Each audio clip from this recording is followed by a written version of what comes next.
I've got a confession to make, and that's first of all that I don't have keratoconus. Okay, and so this was the inspiration for the title. Really, was just coming here and talking to you.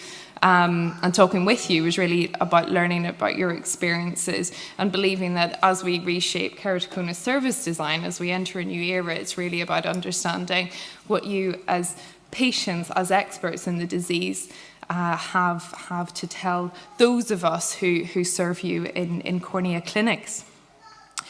And I want to really thank Anne and John for asking me along. It's really nice to be here. This is my first meeting. I hope it won't be the last, so thank you. And there's also another really special person to thank as well. So Professor Martin Rubenstein, who's already been thanked before, I'm really grateful to for being my pre-reg supervisor when I was 21 in Nottingham. And the reason I'm particularly grateful is because when I was in contact lens clinic once, I did the absolute unthinkable. And I was changing somebody's lens, and I dropped it, and then I moved my foot, and then I heard the crunch, and I just wanted the earth to just swallow me up. And it was probably a pivotal moment. You know, I mean, can you imagine, like, your optician just standing in your lens? Like, imagine, I can't believe I wasn't punched by the patient, who took it quite well, actually. And I had to go next door to Martin and knock on the door. And I'm sure I was white, you know. Oh, Martin. And he just looked at me and he said, "You've stood in the lens, haven't you?" I stood in the lens. And I think you said it won't be the last time. And it hasn't happened since. So, yeah, you know, I'm sure he'll ask me again in 10 years' time. So, as I said, I don't have keratoconus, but I want to use this opportunity as well to learn from you. And so for those of you who are here who do have keratoconus, you've all got sheets in your packs. I'd be really grateful if you could take out a plain sheet of paper, and as we go through, write down what your most frustrating thing is about having keratoconus, and just write it down, and you can just leave it under your seat, because I'm just collecting insights, and I really want to get what your frustrating thing is, and I won't read them out. So I've always been interested in keratoconus because I believe that when we see better, we live better, and I think it's really clear that in keratoconus, the small difference in seeing better makes a big difference in living better, and that's backed up by science. But I think, as Wahida said earlier, really care. And those of us in keratoconus are usually very passionate, and I want to, you know, just tell you how much we care. In Bristol, I work part-time in Bristol Eye Hospital, and we've spent a year getting rid of our waiting list, which was quite long. We were doing evening clinics. We were doing, you know, over 12-hour days, which, you know, as an optician is a lot. You know, I know as a doctor it's probably not. But for us, that was, you know, really big deal, and we're really driving hard to improve the service there. You know, and there's patients who I have met at Bristol, at Cardiff, and when I was at Nottingham, who've really moved me and changed the way that I think about keratoconus and think about this condition, and giving that drive to do something. There's been times when my patients have totally moved me to tears, whether or not it's in front of them, probably not, but I just want you guys to know when you're having those frustrating experiences in ophthalmology, as we did talk about, the people that, you know, are working there are really moved and desperately want to improve care. And I don't think you're demanding, because I'm really demanding as well. And I'm probably, you know, one of the people who'll shout out and say, no, we do need to do better. We do need to be supporting patients more. And I think that young people, especially young people with keratoconus, have an absolute right to the very best care that we can get. And that is about working together to work out exactly what it is that you need. So originally in this, we were going to talk about quality of life and, you know, why the emphasis on quality of life. Now we know that quality of life in keratoconus is actually a problem. And it's more of a problem, I think, than what people wanted to believe before. Also important because there are better treatments, and there are also more expensive treatments. And cross-linking is relatively cheap, but there are many things going on that are becoming more expensive, and it's really important that we can know that we're making an actual difference. I think Amit said this earlier. We need to know that we're making a measurable difference, not just to somebody's vision, but in terms of somebody's quality of life. Also, because we're moving towards more personalised care, and we're going to see really exciting things over the next 5 years in keratoconus. So we've really got to know the individual circumstances, better than ever. The other reason I think emphasis on quality of life is really important is because we can now, in the 21st century, talk about mental health, and this is really exciting because patients with keratoconus have been suffering with anxiety and depression more than what we realise, and the estimates are about 50%. And now that we can talk about that, I think that's quite freeing, and it builds the ability to be able to structure quality of life surveys and assessments in a much better way that's more patient-driven. And finally, the other reason that we need to concentrate on quality of life in keratoconus is because the numbers when we scan the eye and when we measure vision are a bit rubbish and a bit variable. And you don't need to tell me that depending on what way you move your head, the numbers could read completely differently. And I spent my PhD in Cardiff on keratoconus, taking scans of people's eyes and trying to understand what made a good quality scan. And there was just a lot of variability in the data. But the one thing that we do know is that whenever we combine measurements of vision with measurements of scanning the eye with other measures, and I think including quality of life, we can get a better picture of how someone's doing clinically and what it is, what intervention, if we need to make an intervention there. So, how is quality of life measured? Why is it important? There's loads of questionnaires, really, and that's the basis for how quality of life is currently measured. I think with the advent of artificial intelligence, we're going to get other ways to measure quality of life. And that's really interesting. They're talking about having little apps that sit in the background that monitor your interaction with technology, including maybe what you're looking at on Facebook or Google, and frequencies and times of day that can give an indication of somebody's mood and somebody's lifestyle that actually isn't obvious on the surface. So right now we're using good old questionnaires. And in Bristol Eye Hospital, I managed to get a small amount of money to start understanding better patients who are living with keratoconus, looking at their quality of life and really trying to understand what we need to do to our service to better meet the needs. And not just trying to improve somebody's visual acuity on the chart, but just trying to improve somebody's vision. So what does the current vision science literature say about quality of life? I'm going to tell you a few things that you totally already know. But in keratoconus, quality of life is not well represented by clinical measures. So if I get you to read the eye chart, that does not represent how well you're doing. Would you agree? Yes.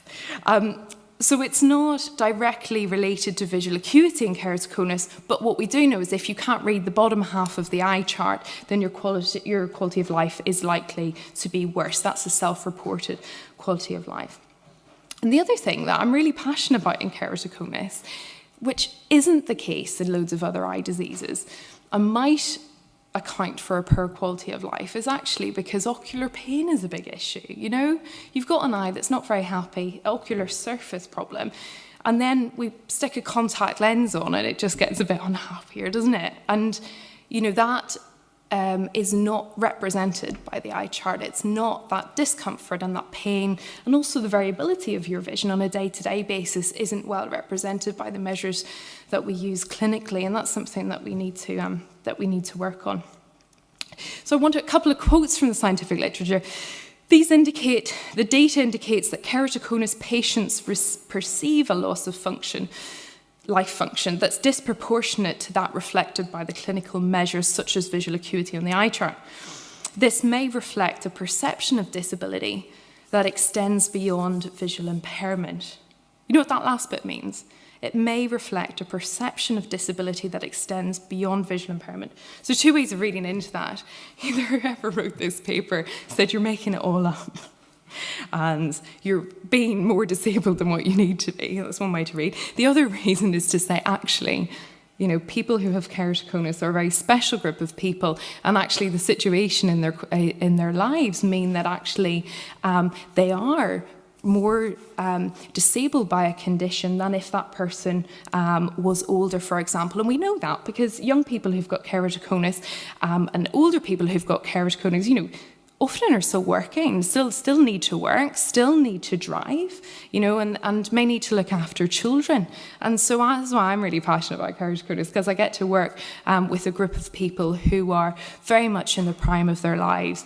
And I feel this is why we need to pay particular resources to looking after vision and quality of life in people with keratoconus, because actually you guys are still contributing to society in so many different ways. And I think that this is not reflected in official statistics about sight loss, is it? You know, it really, really isn't. And that's something that together we need to work to improve.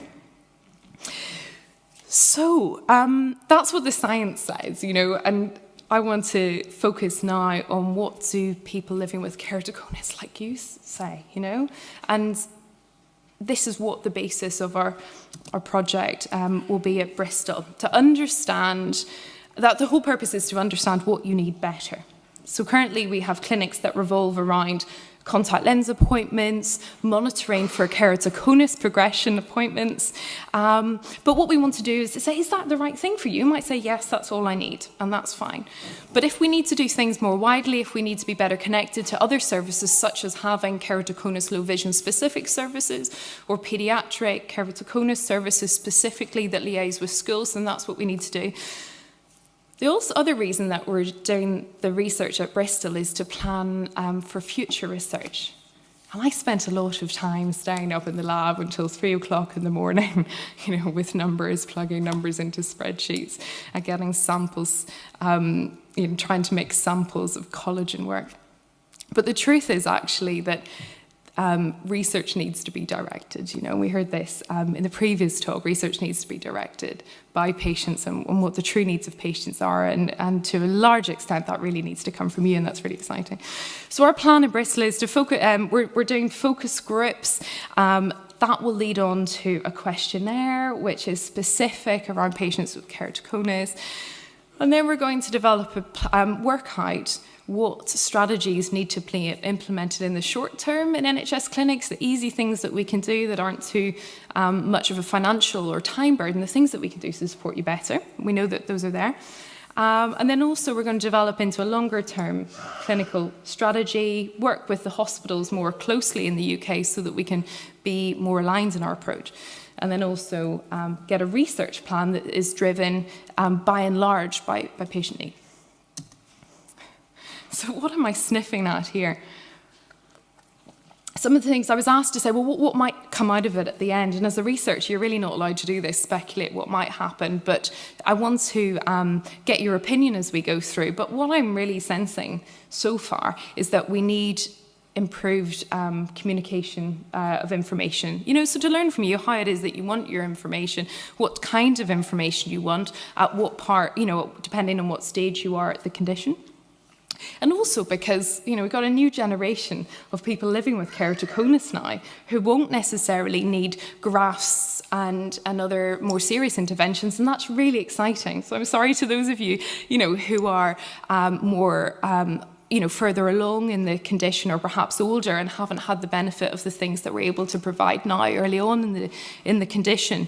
But we really do need to personalise information, because the kind of stats that were available and the stuff that's available online is relevant for some people but not others. And the other thing as well that's come up is the idea of expert patients. I know you guys are expert patients, you know, because you're here, but really I think, you know, we need to look at how we group patients, especially in the early stages of diagnosis. And obviously the keratoconus support group is the way to do that. All of our patients in Bristol get information about this group. One of them's here today. But we really need to build on that more locally. We definitely need to do that more at Bristol. And we also need to investigate whether or not we need to put other measures within the hospital, such as like a buddy system, especially for contact lens insertion and like removal teaching, because I feel a bit of a fraud when I'm teaching patients how to put in scleral lenses. You know, we look at YouTube videos together and we kind of plug through together, and I feel like there's better ways to do this, and that's what I want to find out from yourselves. So in terms of future research direction, in Bristol we're looking at the moment at what associated health conditions there may be with keratoconus. So in the scientific literature, there's been stuff talked about mitral valve prolapse, collagen conditions such as Ehlers-Danlos syndrome. Understanding our patients and categorizing patients better whenever you come to ophthalmology, when we ask about loads of other things in your body, that helps us to begin associating what other conditions come together, and that builds on the future to do research with genetic sampling that we may move closer towards finding those genes that have gone wrong, ones that we can then fix in the future.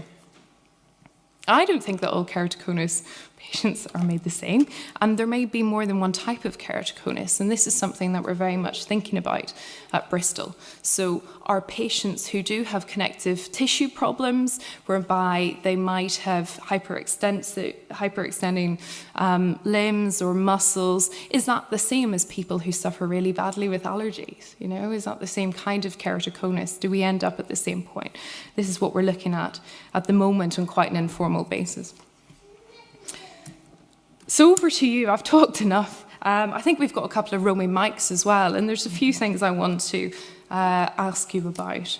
So I don't know, is there anybody who can help? John want to take one, and the two Johns. So can we have some questions?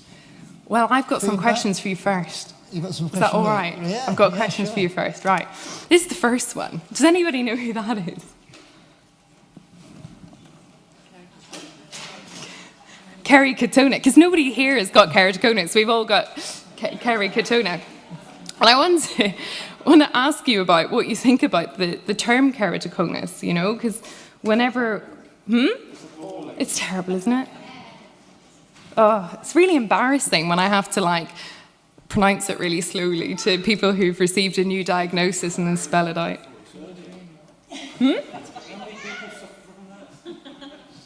So has anybody got, can we pass the microphones around to anybody who's got a comment that they want to say about the name of the condition? Because I wonder if it's a barrier to people feeling part of it, you know, feeling that they can easily access information. You know, should we be calling it KC? You know, when we talk amongst ourselves, what should we be doing? I'd really love your opinions, if anybody feels happy to give one. As no one's saying anything yet, I'll just say one quick thing. First time when you get diagnosed, you want to look it up on the internet and you can't spell it. Yeah. I know. Yeah. Get the ball rolling anyway. Yeah. Thankfully, Anne sent me 1 million keratoconus script leaflets, so I hope, you know, that's spelled right in the front, but... I had to keep checking every time, preparing these papers now. I have to keep checking. I'm doing a website, I had to keep checking that I've spelled it right. Because even autocorrect doesn't like it, does it? No, and I get the vowels in the wrong order. The A and the E reversed. K-A-R-E or something like that. So. As you think we've got wrong, because I have polyarthritis nodosa. They have the same thing, that's abbreviated to PAN. So I tell everyone that I've got PAN and KC.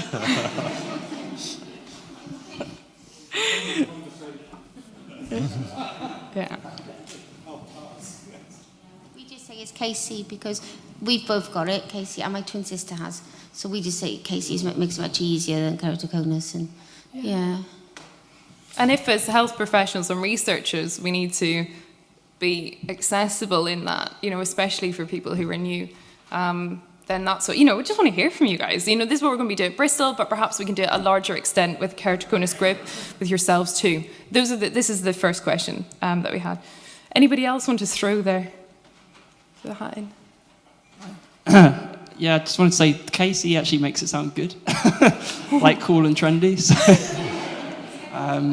And also, I felt like Keratoconus sounds like a spell from Harry Potter. I don't know. Yeah, that's it. Maybe we can use that in our marketing. Does it clash with anything else, KC? Does it? I can't think of anything else that's... Yeah, I would say on really? a more As long as it's not dodgy on the internet, then that's fine.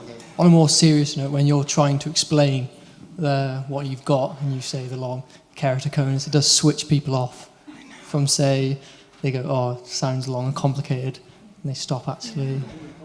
Yeah, that just ends it with a long, complicated name, and they switch off from anything else you say. There's a problem I find with it. Okay. Yeah, I'd just add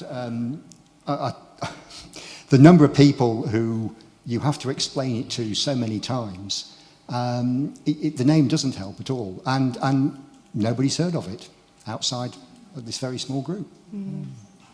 We need to do a little bit of work, don't we, around, you know, some messages, some communication that, you know, from all different areas that we can put out to explain it better. Yeah. Yeah, I know. An early episode of Lewis where his sergeant goes into the optician and comes out having been diagnosed as having cone eyes. Oh, God. What do you think about that? That's worse. Okay. Yeah, when you get the lower levels of the health professionals like the phlebotomists and those checking your diabetes and they've never heard of it, something that would be more of a name might be useful. I was hoping that we'd actually be able to show the video clip. I don't know if people saw the quiz programme where they had the best junior doctors in the country. Did anyone see this? Oh, and I mean, Anne, I know, has seen it. But basically, they put up just a picture of a keratoconus eye, and I was screaming at the television, you know, at home to my wife, and these junior, they did not actually get it. So you know, it's never mind the general population. The best junior doctors in the country did not know what it was. Some GPs don't know. No. Okay. So the other thing I want to ask you as well about is, you know, visual impairment. You know, what terminology do people want to be referred to? You know, do you feel, and maybe this is completely different for some people and not others. You know, we had a fantastic talk about low vision earlier, and you know, Mary was, you know, really, you know, moving towards this real need that we have, you know, about the eye chart not being the most sensitive to, you know, to the vision loss that you experience. Is you know, for you, is it visual impairment? Do you feel as though you want to be part of a blind society, or is there, you know, what terminology should be used? Should we be communicating? You know, in some ways you want to be able to express, you know, suffering, and on the other hand you want to feel like a normal person. So I wonder if anybody has any particular views about that, because this is one of the things we're going to be looking at in Bristol. Well, I'll say one thing. For a lot of people, we are temporarily vision impaired. Sometimes it's okay, sometimes it's not. And you can't be put in one camp. That's the problem. Yeah.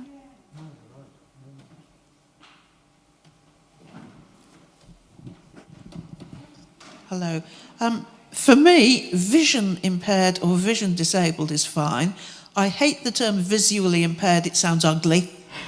You know, when I lived in London, I've said, the view walking across Hackney Marshes is visually impaired by the sight of Canary Wharf sticking up like a sore thumb.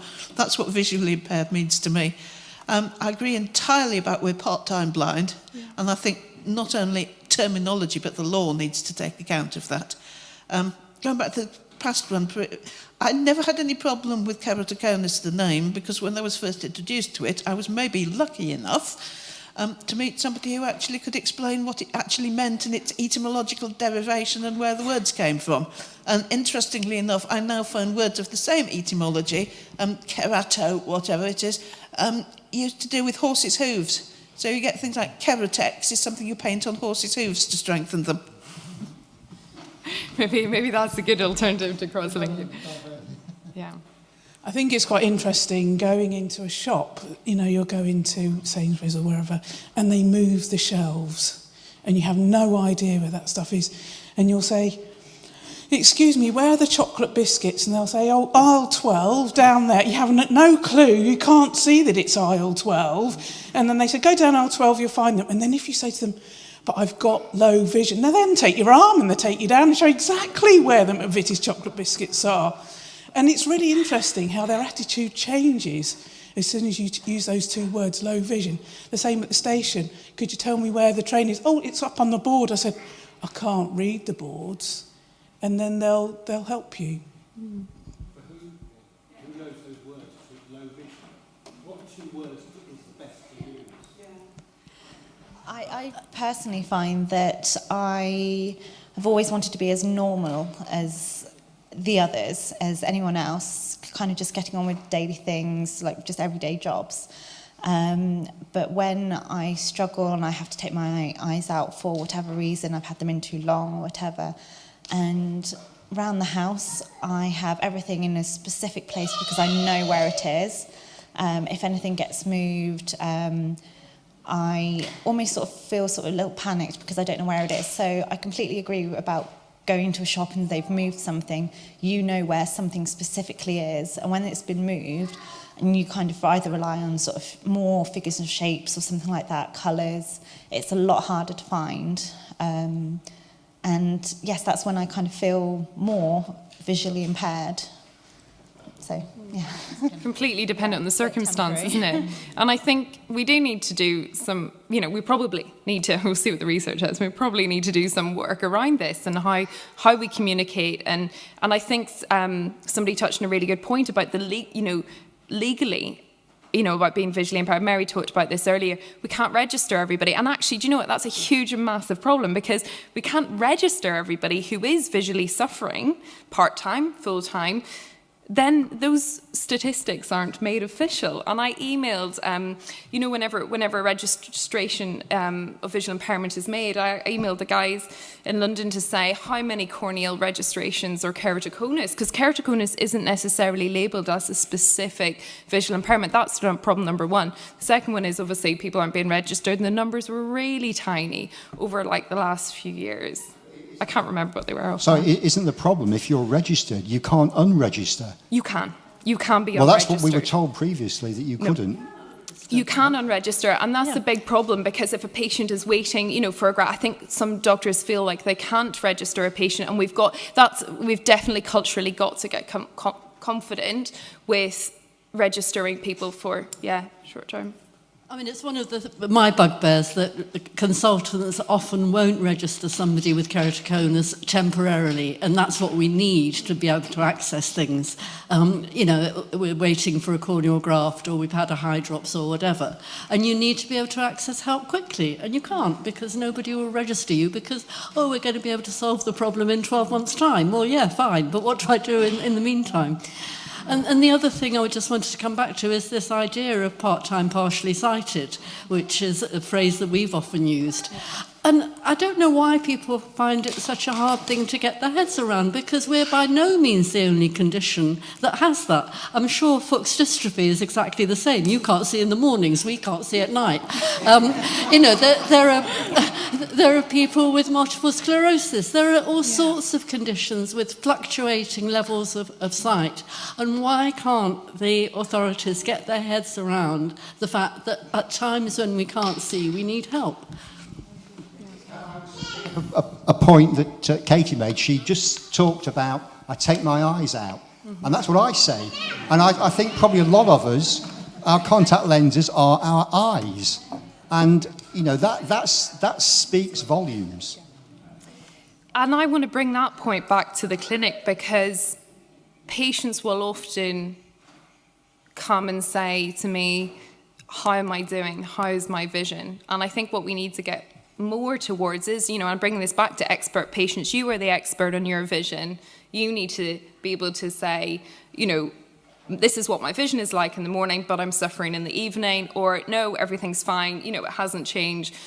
I think that's really, really important, that actually where you feel you can communicate, your vision stability or not stability, that you really feel confident to say, actually, half of the day I can't see, you know, and that we really start pushing this message with all the clinicians that this is a real thing, you know, because it used to be the idea of getting somebody into a contact lens just so they could go to work, and this was spoken about earlier. You know, I remember, I think I was quite newly qualified when somebody said to me, well, yeah, Steph, that's fine, but actually I can't cook dinner for my kids when I go home. You know, so really, you know, I think we just need to get talking about that a bit more. I'll speed up just to whiz through. I wanted to talk here about information, you know, so what is it that you need to know? And it's part of the work we're looking at in Bristol, like I said, is to understand how can we provide more customised information about diagnosis, explanation, how much do you want? You know, because some people want everything. Some people actually just want to know just what they need to know. Can I still drive? Fine, yeah, my symptoms, you know, they haven't got too many symptoms. And they don't want to know too much. So this is very important that we find out a way to customise information. And I know Moorfields are doing a fantastic project about trying to stratify risks for an individual. And as that comes through, we're going to need more personalised information. Okay, I'm just going to move on from that one to just, eye chart. I mean, this is such a terrible way to measure your vision, isn't it? Isn't this just so completely terrible? And I can't believe that we're still stuck there. If it is that we need to design better ways to measure vision in keratoconus, then that's what we need to do. And this might just be me that thinks this, but I'm really excited as we go through research in Bristol and hopefully wider to find out a little bit more about what patients feel is representative of their vision and not. And the other thing is depression and keratoconus. This is something that really we need to drive more research into in order to support people with anxiety and depression much better. That was the thing that really came out of that quality of life work. You know, that uncertainty. Is my job occupation okay for me to be, you know, to keep doing? What about driving? This uncertainty about the future is something that may be helped with information, but it might not be. And how can we look at strategies of support that help our patients with living rather than just seeing? And this one's about research. I came across this and I just love this picture, and I feel like this is all of you with keratoconus, you know, under the microscope. We really want to know what research would you like to be done? What's most important to you? You know, and that is really where you come in as an expert. Patients. I think we've talked about, you know, personalised care. And this is a question that's really been in my mind for a couple of years. Is there a gold standard of keratoconus care to be developed? And if it is, what could that look like? You know, what could it look like and feel like going into an eye clinic? And we've heard today about some great changes that have been going on in NHS. And, you now know that the people are behind you to keep pushing that. And the more that we make positive suggestions about this is what would really make a difference to me in clinic, the quicker that we're going to get it. And I just want to leave you with this slide. And we can do it. I think we do need to raise the profile of keratoconus. And it is about working together and being led by what patients, want and need. So thank you. And I'll be excited to update you about our research in Bristol when it's finished. Thank you very much.